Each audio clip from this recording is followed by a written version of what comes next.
Bora falar agora sobre Gustavo Scarpa, que foi aquele que mais queimou o seu filme com toda a confusão vivida no Atlético nas últimas horas. Quero acrescentar também que o Scarpa foi acompanhado bem de perto pelo São Paulo.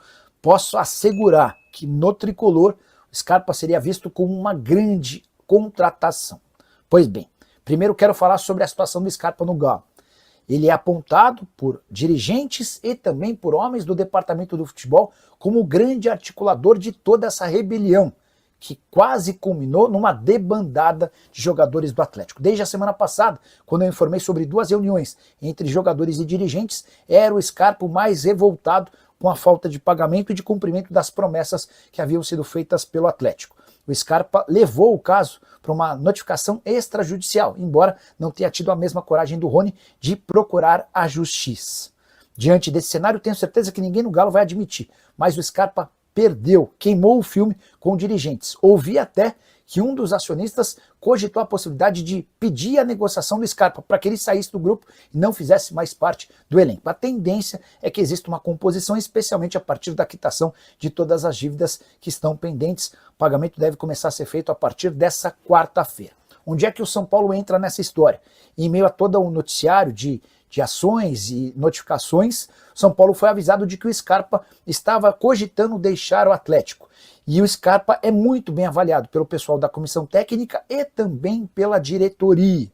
A única chance de o São Paulo levar essa história adiante é se o Scarpa conseguisse a rescisão do contrato via justiça, até porque ele já fez 14 partidas no atual Campeonato Brasileiro e somente via justiça que ele poderia estar autorizado para jogar em outro clube nacional, mesmo tendo ultrapassado o limite de 7 jogos no campeonato. No fim das contas, com a promessa do pagamento das dívidas, a tendência é que o Scarpa continue por lá e abra mão dessa ação na justiça, o que inviabiliza qualquer possibilidade de transferência pro tricolor. Ah, só mais uma. Gustavo Scarpa e Lianco, ao que parece, andaram se desentendendo nas redes sociais. O Lianco chegou a fazer uma postagem falando o seguinte: família? Interrogação, jamais. Uma vez Galo, 3 pontinhos. O Scarpa, a partir dessa postagem, escreveu o seguinte: incrível como tem os aparecidos nesse meio. Aqui a gente é de verdade, ídolo. Sem fazer média, sem puxar saco de ninguém e sem pagar simpatia. O Scarpa deixou essa postagem por 2 minutos e depois a retirou, já sabendo que ela seria alvo de muitos prints e ficaria eternizada. E você, como vê toda essa situação? Que pensa sobre tudo que eu contei? Não esquece de deixar like, de se inscrever no canal. Preciso responder agora se Puma Rodrigues, lateral direito uruguaio de 28 anos de idade, pode virar reforço do São Paulo. O jogador está negociando a rescisão do seu contrato com o Vasco. Completamente fora dos planos do técnico Fernando Diniz nas 3 partidas pós-Copa do Mundo. Foi reserva em 2 contra Botafogo e Del Valle e nem sequer foi relacionado para a partida contra o Grêmio. Tem contrato até dezembro, precisa jogar para voltar a ser convocado para a seleção uruguaia. Até por isso, o Vasco e o Puma tentam chegar a um acordo. O nome do atleta foi oferecido ao São Paulo, até porque o tricolor busca um lateral direito. A informação que eu obtive é de que o São Paulo não se animou com a ideia, mesmo lembrando que o Puma tem apenas 5 partidas no Campeonato Brasileiro, o que permite a ele se mudar para outro clube da Série A. Ah, só para completar, a situação do Puma é tão ruim no Vasco que o Paulinho, que estava sendo negociado por empréstimo com Volta Redonda, o negócio foi cancelado. Saideira sobre o São Paulo, importante lembrar você e também os dirigentes do tricolor que o São Paulo hoje já conta com 9 estrangeiros. O limite é justamente de 9 por partida, embora um só volte em 2026. Eu me refiro a Jonathan Calleri. Hora de falar sobre o São Paulo e a busca por um lateral direito, prioridade absoluta imposta por Hernan Crespo. São Paulo já conversou com o Carabali 2 vezes, Bustos, Advíncula, entre outros. Durante a live desse domingo me perguntaram se Javier Manquillo, espanhol de 31 anos de idade, livre no mercado, não poderia ser uma boa opção para o São Paulo. Jogador que não teve seu contrato renovado no Celta, ou seja, está livre, bem do estilo que o São Paulo procura. Jogador que foi formado na base do Real Madrid, ficou dos 10 aos 15 anos, depois foi para o Atlético de Madrid, onde passou mais 7 temporadas. Na sequência, Liverpool, Olympique Marselha, Sunderland, Newcastle e Celta. 33 jogos e uma assistência na temporada passada com a camisa do Celta. Perguntei ao presidente Júlio Casares, e aí, vocês topam, conversaram? Manquillo pode ser um reforço para a lateral direita? E a resposta foi, não está entre os nomes cogitados. São Paulo tem tentado manter sigilo em relação a esse jogador, até porque imagina que o vazamento pode dar armas para que outros clubes procurem o mesmo jogador.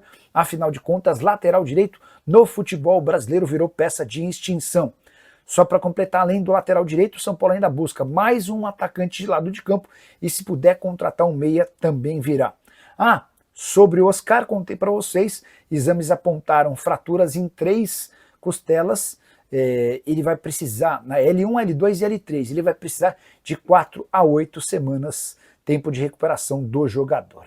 Bora falar agora sobre o São Paulo, Alan Franco. O que falta para a renovação do contrato do zagueiro argentino? Negociação que já se arrasta desde o final do ano passado. Contei para vocês que havia otimismo por parte da diretoria do São Paulo.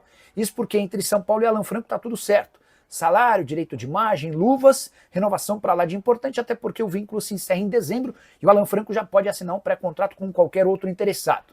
As partes deram as mãos, mas não houve o anúncio dessa extensão do contrato, porque o São Paulo ainda tenta se acertar com o representante do atleta. Quando Alan Franco foi contratado do futebol americano, o São Paulo criou uma dívida com esse empresário e que até agora não foi paga. O tricolor já conversou recentemente com o empresário propondo um parcelamento. Uma parte paga à vista e o restante em algumas parcelas. Falta o ok do empresário. Nada que vá impedir o Alan Franco de ser anunciado, de o Alan Franco continuar, mas o argentino pretende apenas anunciar sua permanência depois que tudo tiver acertado também com o seu empresário. Excelente notícia de um atleta supervalorizado, o melhor do São Paulo nas últimas temporadas na zaga e que já era alvo de outros clubes brasileiros. Só para arrematar sobre o São Paulo, Lucas Moura deve voltar às atividades no campo. Na próxima semana você vai lembrar que na última sexta-feira ele passou por uma infiltração que diminuiu consideravelmente as dores no seu joelho. Se a partir da semana que vem esse quadro de menos dor se mantiver com os trabalhos em campo, a tendência é que ele volte a jogar em 3 de agosto contra o Internacional ou na Copa do Brasil, jogo seguinte, contra o Atlético Paranaense.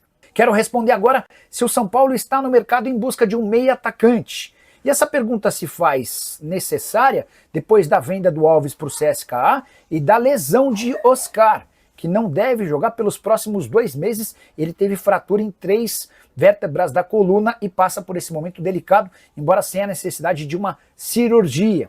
Mandei a mensagem para o presidente Júlio Casares nessa segunda. E aí, Casares, vocês pretendem contratar jogador?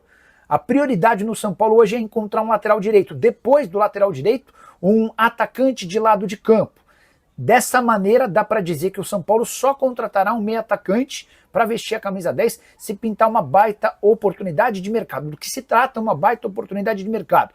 Alguém que chegue para ser titular, mas que custe bem pouco, até porque a crise financeira no São Paulo é sem precedentes. O tricolor tem enfrentado enormes dificuldades para manter as contas em dia e precisa seguir rigorosamente à risca o FDIC, aquele plano de orçamento para a temporada.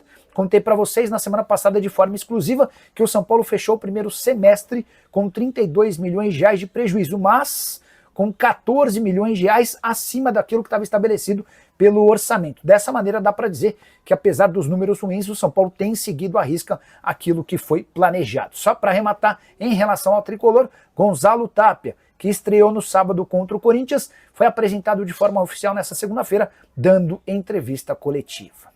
Fala pessoal, estamos aí com atualizações importantes do São Paulo. Se inscreva e ative o sininho para receber mais atualizações do tricolor. Deixe seu like, que é muito importante para o crescimento do canal.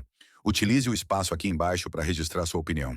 Ficamos por aqui com mais esse giro de notícias. Um abraço e até o próximo vídeo.